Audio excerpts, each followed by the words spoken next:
Assalamualaikum warahmatullahi wabarakatuh. Alhamdulillahirrabbilalamin. Wassalatu wassalamu ala asyrafil anbiya wal mursalin wa ala alihi wa sahbihi ajma'in. Amma ba'du. Yang saya hormati Prof. Khairuddin Nasution sebagai pengampu mata kuliah pendekatan dalam pengkajian Islam, dan yang saya banggakan teman-teman seperjuangan saya di PGMI kelas A2. Jadi hari ini terima kasih telah memberikan kesempatan saya untuk mempresentasikan tentang pendekatan psikologi teori transpersonal. Jadi yang pertama yang kita bahas adalah pendekatan psikologi. Pendekatan psikologi ini merupakan sudut pandang atau cara kita melihat sesuatu objek berdasarkan ilmu kejiwaan.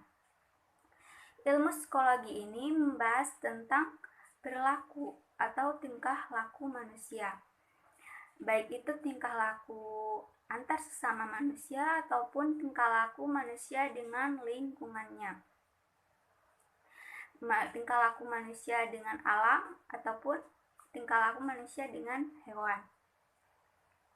Jadi dalam ilmu psikologi ini kita akan membahas tentang keadaan, bagaimana keadaan sesuatu objek itu sendiri. Ilmu psikologi ini berawal dari dua kata, yaitu psike yang artinya jiwa dan logos yang artinya ilmu, yang berasal dari bahasa Yunani kuno. Melihat dari sejarah psikologi, yang pertama adalah psikologi pada masa kontemporer. Jadi pada masa kontemporer ini dibagi lagi menjadi tiga. Yang pertama adalah periode spekulatif. Jadi di periode spekulatif ini, psikologi ini diartikan sama dengan filsafat.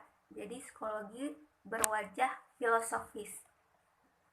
Tokoh-tokoh yang mengemukakan tentang psikologi dengan filsafat ini yaitu seperti Plato ataupun Aristoteles. Jadi pada masa ini membahas tentang bagaimana hakikat-hakikat jiwa atau hakikat-hakikat ilmu jiwa. Yang kedua adalah periode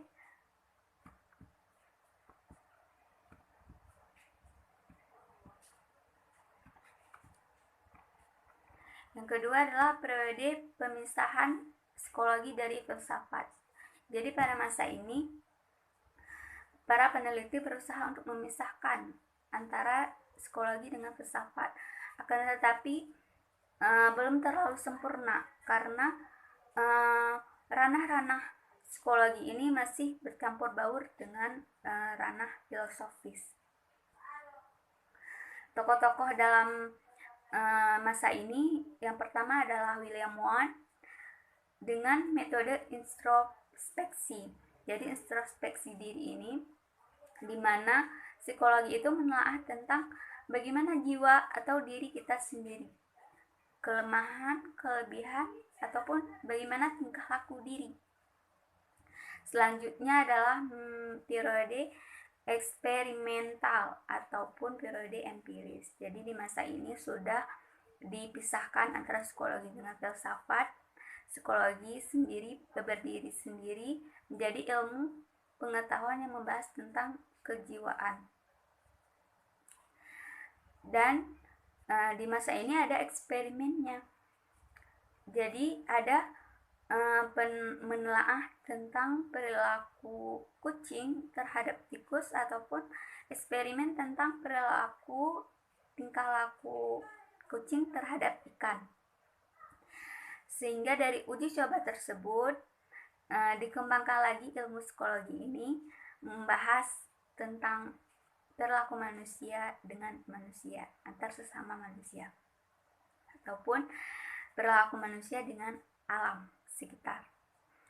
Nah, itu tadi adalah psikologi dalam ranah umum. Periode psikologi dalam ranah umum. Selanjutnya adalah periode tentang ranah Islam. Jadi pada masa Rasulullah, dari masa Rasulullah pun sudah mengkaji tentang psikologi, tetapi diistilahkan dengan nafs. dan sudah ada di dalam Al-Quran. Jadi pada masa ini, dari masa Nabi Muhammad SAW sampai masa Bani Umayyah, ilmu psikologi ini dikaji dengan ilmu kalam dan ilmu tasawuf. Tokohnya itu yaitu Imam Al-Ghazali. Yang kedua, ilmu psikologi pada masa Bani Abbasiyah. Jadi pada masa Abbasiyah ini psikologi itu bersumber dari Al-Quran dan hadis juga, tetapi ditambah dengan penerjemahan dan komentar terhadap filsafat Yunani. Salah satu tokohnya itu adalah Ibnu Rashid. Nah, selanjutnya adalah periode modern. Jadi periode modern ini gerakan psikologi Islam itu sudah memasuki ranah dunia dan ditandai dengan didirikan sebuah lembaga yaitu The International Institute of Islamic Thought (IIT) di Washington, Amerika. Jadi psikologi Islam ini membahas dan menggali gagasan-gagasan psikologi yang terkandung di dalam Al-Quran. Selanjutnya adalah teori transpersonal. Jadi apa sih teori transpersonal itu?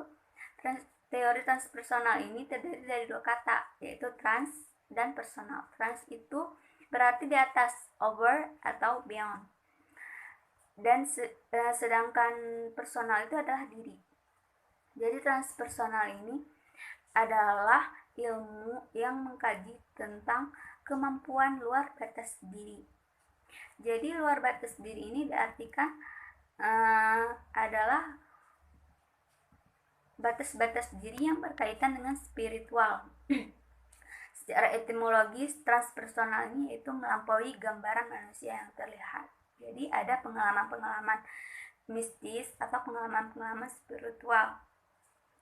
Seseorang yang sudah mencapai transpersonal itu jika dikaitkan dengan Islam, maka ketika dia bekerja, dia tidak mengharapkan lebih, karena seseorang yang transpersonal itu sudah merasa bahwa rezeki itu sudah datangnya dari Allah dan sudah ditentukan oleh Allah. Dan seseorang yang transpersonal itu tidak akan merasa serakah ataupun kikir, karena dia menganggap segala sesuatu yang dia miliki ini adalah milik Allah. Nah, istilah transpersonal ini pertama kali dikemukakan oleh William James, yang selanjutnya diterjemahkan dari bahasa Jerman Überknowledge ke bahasa Inggris, transpersonal. Ada beberapa teori transpersonal dikemukakan oleh beberapa tokoh. Yang pertama, William James. Jadi William James ini mengemukakan bahwa seluruh agama di dunia ini adalah adanya pengalaman mistis. Jadi seluruh agama di dunia mengalami pengalaman-pengalaman mistis yang akhirnya pengalaman-pengalaman tersebut mengandung impuls atau dampak bagi kesehatan. Selanjutnya adalah teori transpersonal menurut Abraham Maslow. Jadi dia mengaitkan transpersonal ini sebagai aktualisasi diri, di mana aktualisasi diri itu adalah puncak seseorang. Ketika seseorang sudah dewasa ataupun sudah matang, itu dikatakan Abraham Maslow sudah mencapai aktualisasi diri dan mengalami secara penuh gairah tanpa pamrih dengan konsentrasi penuh dalam mencapai apa yang dikenal dengan manusia paripurna, ataupun dalam Islam dikenal dengan tasawuf, para sufi.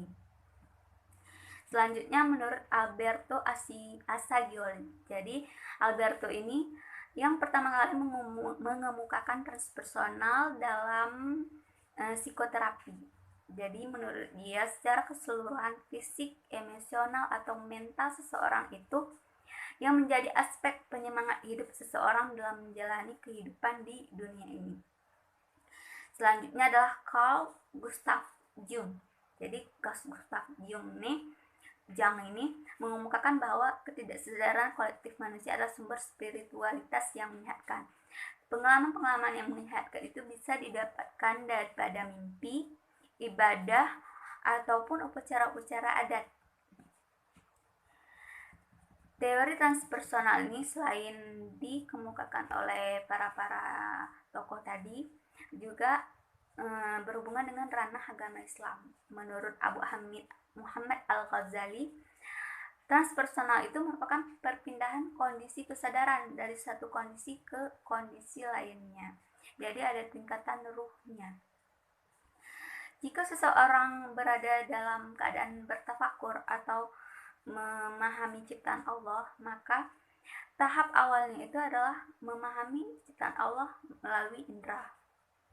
Dia melihat atau mendengar dengan nyata melalui indera sendiri. Jadi itu adalah tahap awal seorang dalam bertafakur, itu belum mencapai transpersonal. Ketika dia sudah merasa kagum terhadap ciptaan Allah dan merasa pasrah diri, selalu menyerahkan diri kepada Allah, dia itu sudah mencapai transpersonal, karena dia merenungi bagaimanakah ciptaan Allah itu. Kognitif manusia itu sudah terintegrasikan dengan fisik dan emosional. Jadi contoh seseorang yang transpersonal ini, dia merasakan kagum terhadap keindahan dan keagungan ciptaan Allah. Nah, konsep psikologi transpersonal ini menurut pandangan Barry McWetz bahwa manusia yang hidup pada zaman ini banyak mengalami perubahan dengan cepat dan munculnya eksplorasi empiris maupun personal tentang keberadaan manusia. Sebagai contoh, pengalaman interpersonal mulai banyak dilakukan pengkajian oleh para ahli. Hal tersebut digali sebagai upaya untuk membantu individu dan kelompok bereksperimen menggunakan keanekaragaman metode induksi, obat-obatan, biofeedback, atau meditasi untuk mencapai kapasitas pengalaman transpersonal itu. Jadi ini adalah gambaran dari psikologi transpersonal. Yang pertama ini adalah fisik, kedua emosi, ketiga intelektual, dan keempat integritas personal. Ini masih masuk ke dalam ranah personal. Sedangkan yang masuk ke dalam ranah transpersonal itu semuanya termasuk intuisi. Orang transpersonal itu sudah menggunakan intuisi, psikis, spiritual, dan mengalami pengalaman-pengalaman mistik. Dan yang terakhir, integritas transpersonal.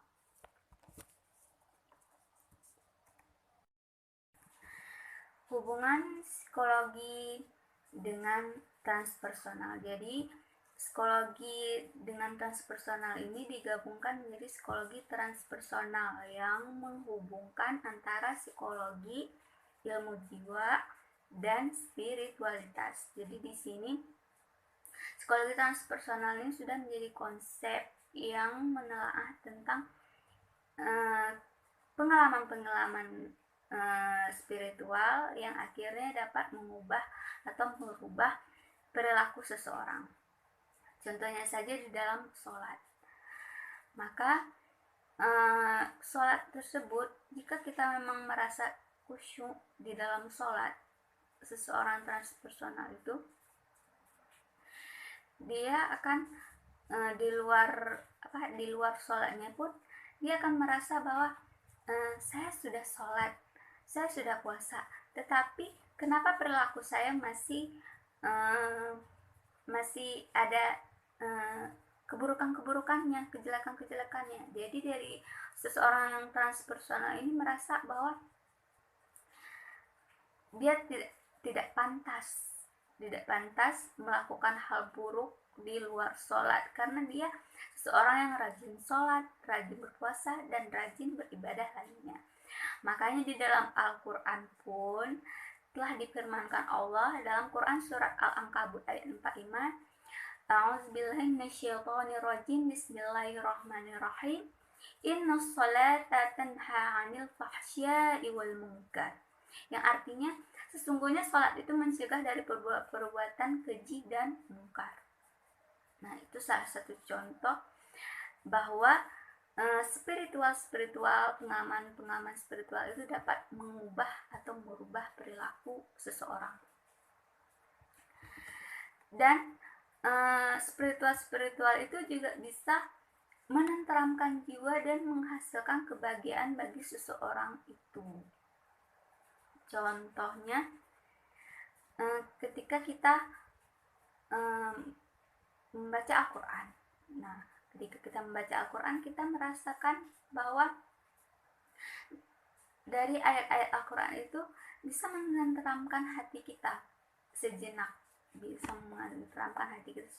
dan merasa bahwa kita tidak ada apa-apanya, kita banyak dosa, sehingga kita selalu bertobat, dan kita yakin bahwa Allah itu Maha Penerima Taubat. Seseorang transpersonal itu tidak akan gampang stres karena dia memiliki jiwa yang tenang, dan hal sesederhana pun itu sudah menjadi kebahagiaan bagi dirinya sendiri. Dan dalam bekerja pun seseorang transpersonal ini akan bekerja dengan sungguh-sungguh, walaupun hasilnya nihil, dia yakin bahwa Allah akan memberikan sesuatu yang lebih kepada dirinya sendiri. Jadi hanya itu saja yang dapat saya sampaikan tentang hubungan atau pengertian pendekatan psikologi dengan teori transpersonal. Jadi dapat saya sampaikan, lebih dan kurang saya mohon maaf. Wassalamualaikum warahmatullahi wabarakatuh.